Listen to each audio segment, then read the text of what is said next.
Joe, you know one thing I don't like? What's up? People review food from their cars.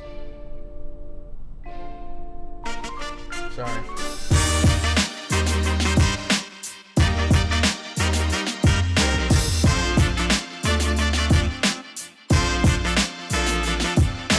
Welcome back to the best San Antonio food show with SA Town Eats. I'm Nick. I'm Joey. Today we're at Rome's Pizza. It's Greek. It's pizza. And it's good. Oh yeah.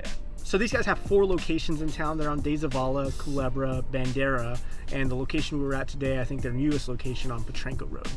Right. These guys have been around a while, right? 30 years. Yep. 1986.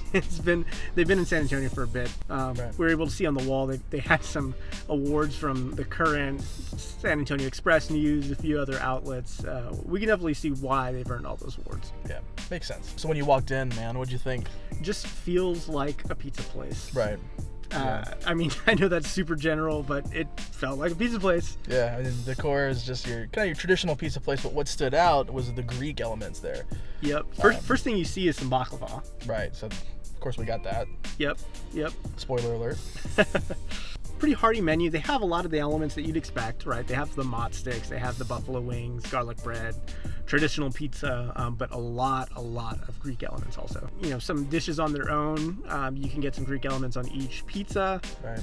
Just heavy Greek and Italian, kind of a fusion place. It's very interesting. Yeah, I think it is a borderline fusion, and we definitely took advantage of some of those Greek options. So. Absolutely. Yeah. Staff was really nice. Very patient. Definitely. For us SA Town Eats guys, we order a lot of food, and so definitely accommodating there.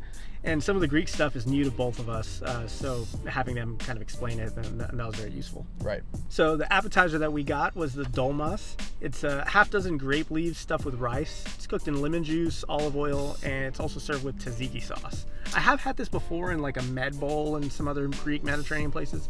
Never on its own though. First time for you, right? Yeah, definitely. First time for me. I think what stood out was just the mouthfeel. You've got this cold grape leaf with the soft rice in the middle. Definitely a nice bite for me. I enjoyed it. I think a great start to our meal, but very acidic. So expect that.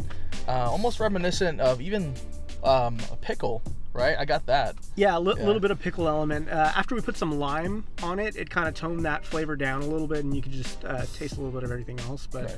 Very interesting. For those texture eaters, though, if you don't really like the mush, maybe skip out on this one. But Watch out. I loved it. It was great. Solid. Very Greek. Very Greek.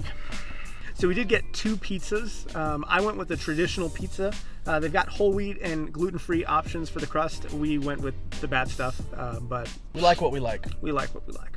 So I got the Extravaganza Pizza, super hearty. Extra pepperonis. They've got Canadian bacon, Italian sausage, beef, salami, smoked bacon, and of course, plenty of cheese. All the meats. All the meats. Every one of them. So super hearty. Lots of layers of meat and cheese, but the crust held up.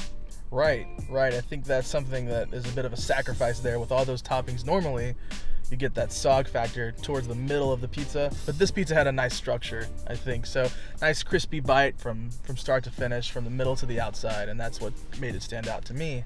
Yeah, that's how I like my pizza too. A lot of people like the flop. I know there's some people, especially if you've had a New York slice or anything like that, where right. That's how pizza's made. Respect. I like a crispy crust. Same. But I will say this, for anybody who gets the 3 meat or anything like that at some of the big pizza chains, the Extravaganza is the pizza you're going to want from Rome's for sure. Definitely. So my pizza was actually a pesto pizza. It's the Choriz-O'Ley. So on the menu it says it itself, Mexican pizza at its finest. Totally agree. On this one you've actually got chipotle pesto, mozzarella of course, chorizo, bacon, red onions, tomatoes, and fresh cilantro. But the chorizo stole the show. Absolutely. So I think the chorizo on this pizza definitely did San Antonio right, did us proud here. So all the elements of chorizo were there. You've got a little bit of a crispy exterior because it was baked, yep. But all that chorizo grease was still there, making it moist. Yeah, man. No, it was great. And actually, I was a few bites in, and I had kind of forgotten that it was a pesto pizza, not a traditional pizza. Right. I think that's just because they've got the tomatoes on top, which definitely makes it like a familiar pizza, right? So you don't feel that lack of marinara, yeah. right, like you do on a typical pizza. So yeah, I didn't really miss it, and obviously not as hearty as the Extravaganza pizza. Right. Because of the chorizo, it tasted like a hearty pizza, but it was very light. Actually pretty light, yeah. I agree. Yeah. So I think the people that aren't too heavy on the sauce, I think this is a nice bite for you. So for the desserts, we definitely wanted to take advantage of the Greek flavors. We want the baklava. They've got a couple of options here. They do have walnut and pistachio. We want the pistachio. The way they make it, it's layers of dough. It's not pizza dough, it's a special kind of dough. Phyllo, I think is what it's called. I think so. So phyllo dough, it's buttered, stuffed with nuts, pistachios, also baked and dipped in simple syrup. And you can definitely taste all of those flavors coming together. It's very interesting. Right, so I think it's very flaky, almost reminiscent of like a croissant. Exactly what I was thinking. Right, and then you got that nice shiny glaze on top from that simple syrup. Flaky bite, crunchy with those pistachios in the middle. Just a solid dessert, perfect ending. Another Greek menu item we just had to get. So guys, with 4 spots around town, I'd say Rome's Pizza is definitely a place that you need to check out, and you could probably find one near you. So if you're looking for like an Italian, almost Greek fusion pizza restaurant, this is somewhere you want to go for sure, just to have that experience there that you haven't had before yet here in San Antonio. So I think me and Nick will be back for sure. I think I'll be back just for that pepperoni relish alone. Oh my Zeus. Yeah, man, that pepperoni relish, man, I want to take it home with me. Yeah, just put it on everything. Yeah, please do. Maybe not the baklava, but put it on everything else. You know what? Put it on the baklava. Yeah, put it on the baklava. Let us know what happens in the comments. If you guys have been, let us know in the comments below what your favorite pizza was from here. If you guys intend on checking it out, let them know SA Town Eats sent you. Thank you guys for watching. We're SA Town Eats. And we out. Peace. Peace.